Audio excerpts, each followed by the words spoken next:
पिछले सप्ताह एक फिर से बहुत गलत फैसला लखनऊ बेंच से आया, एजुकेशन मैटर में आया।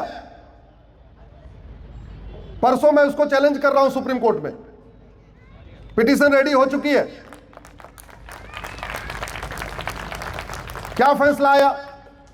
लखनऊ बेंच के माननीय जज साहब ने कहा कि मदरसा अगर रजिस्टर्ड नहीं है तो भी सरकार उस पर ताला नहीं लगा सकती, और सरकार को ऑर्डर दिया आप मदरसे का ताला खोल दो। और यह गड़बड़ी हो क्यों रही है? संविधान की गलत व्याख्या के कारण। यह गड़बड़ी इसलिए हो रही है कि माननीय हमारे न्यायाधीश जो संविधान की शपथ ले रहे हैं वो आर्टिकल 14 की गलत व्याख्या कर रहे हैं। मैं आपसे पूछ रहा हूं, आम भी पेड़ है और बबूल भी पेड़ है, क्या आम और बबूल को एक बराबर मान सकते हैं? क्या? जोर से बोलिए जरा। लेकिन संविधान की शपथ लेने वाले कह रहे हैं equality before law, equal protection of law, आम और बबूल एक समान है। हिरन और भेड़िया, हिरन भी जानवर, भेड़िया भी जानवर, क्या हिरन और भेड़िया को एक समान मान सकते हैं? क्या? नहीं। लेकिन संविधान की शपथ लेने वाले ये गलती कर रहे, कह रहे equality before law, equal protection of law. जितना खाद पानी, जितना भोजन हिरन को देते हो उतना ही भोजन भेड़िया को भी दो। गड़बड़ी इसलिए हो रही है, न भगवत गीता पढ़ा, न रामायण पढ़ा, न बाइबल पढ़ा, न कुरान पढ़ा, लेकिन आंख बंद करके कह रहे हैं सारे ग्रंथ एक समान होते हैं। न कभी गुरुकुल में पढ़ा, न कभी मदरसे में पढ़ा, लेकिन आंख बंद करके कह रहे हैं सारे स्कूल एक समान होते हैं। यह गड़बड़ी हो रही है। गड़बड़ी इसलिए हो रही है कि वर्तमान सुप्रीम कोर्ट से पहले एक प्रिवी काउंसिल होती थी। प्रिवी काउंसिल के सारे जजेस अंग्रेज होते थे। अंग्रेजों को धर्म और रिलीजन का भेद नहीं पता। अंग्रेजों के यहां धर्म नाम का शब्द ही नहीं, उनके पास तो रिलीजन नाम का शब्द था, और धर्म का कोई अंग्रेजी में शब्द ही नहीं है। ऐसे 50 ऐसे शब्द हैं जिसका अंग्रेजी में कोई शब्द नहीं। ब्रह्म का अंग्रेजी में कोई शब्द नहीं, योग का अंग्रेजी में कोई शब्द नहीं, धर्म के लिए अंग्रेजी में कोई शब्द नहीं, ब्रह्मचर्य के लिए अंग्रेजी में कोई शब्द नहीं, ऐसे बहुत सारी चीजों के लिए अंग्रेजी में कोई शब्द नहीं। गड़बड़ी क्या हुई? प्रिवी काउंसिल के माननीय जजों ने धर्म को रिलीजन समझ लिया, रिलीजन को धर्म समझ लिया, और उसके अनुसार फैसले देते चले गए। और वही गड़बड़ी बाद में भी हुई, क्योंकि वर्तमान जब हमारी सुप्रीम कोर्ट बनी तो शुरुआत के जो जज थे वो भी अंग्रेजों के जमाने में कॉन्वेंट में पढ़े थे। धर्म और रिलीजन को उनको अंतर नहीं पता था, इसलिए उन्होंने भी धर्म को रिलीजन समझा। मेरी सुप्रीम कोर्ट में पीआईएल चल रही है धर्म और रिलीजन के ऊपर, जिसमें मैंने धर्म और रिलीजन के 25 भेद बताए हैं कि धर्म क्या है और रिलीजन क्या है। और मोटा मोटा एक भेद आपको बता रहा हूं, धर्म जोड़ता है और रिलीजन तोड़ता है।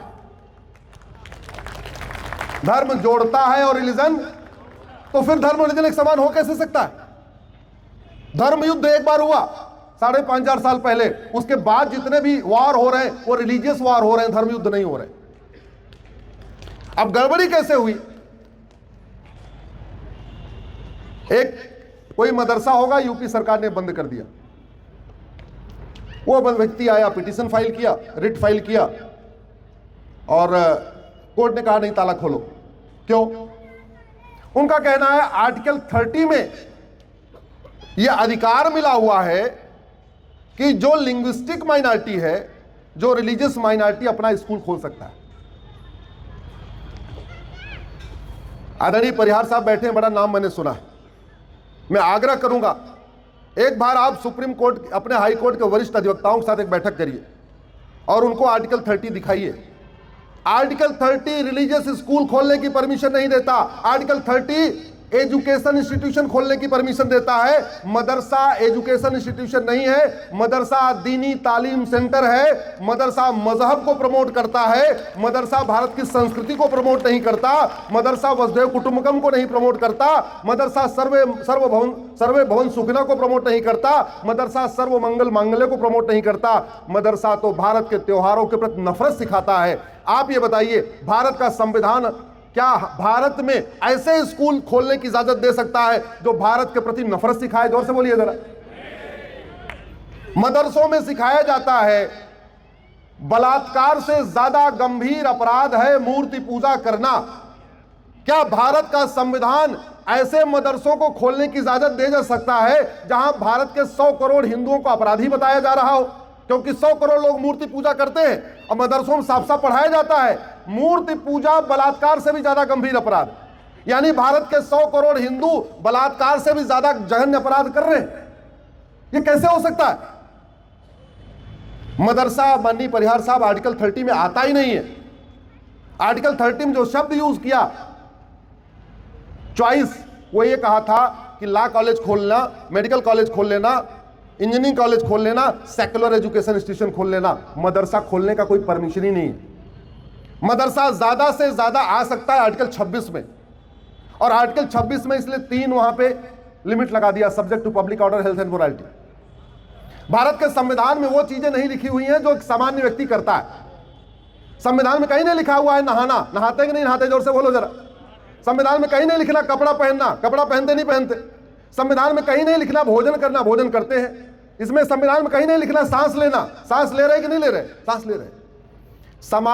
सामान्य व्यक्ति, सामान्य विवेक वाला व्यक्ति जो कार्य करता है वो भारत के संविधान में लिखा ही नहीं। भारत के संविधान में क्या लिखा है? जो आदमी गड़बड़ कर सकता है। संविधान धर्म की जय करने के लिए नहीं है, संविधान अधर्म का नाश करने के लिए। और याद रखना, अधर्म का नाश किए बिना धर्म की जय नहीं होती। धर्म की जय करने से अधर्म का नाश नहीं होता, अधर्म का नाश करने से धर्म की जय होती है।